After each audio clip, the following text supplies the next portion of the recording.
एक छोटा सा गांव था जो एक गहरे डरावने जंगल के पास बसा था। वहां के लोग हमेशा एक बात मानते थे, जब भी धुंध फैले कभी बाहर मत जाना। लोगों का मानना था कि उस धुंध के साथ एक भयानक भेड़िया आता है, जिसकी लाल लाल आंखें अंधेरे में चमकती हैं, जो इंसान से भी बड़ा है और जिसकी गुर्राहट सुनकर कोई भी कांप जाए। एक शाम की बात है। एक लड़का था करण। वह गांव का चरवाहा था।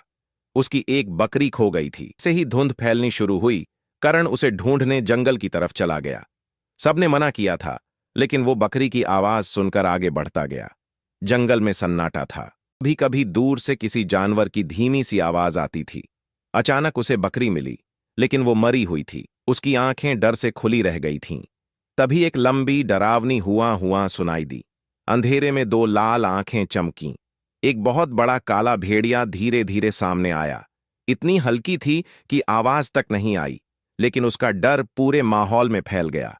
करण डर से भागा, लेकिन धुंध इतनी घनी थी कि उसे रास्ता नहीं दिखा। पीछे से भेड़िए की सांस और गुर्राहट आती जा रही थी। तभी वो फिसलकर गिर गया।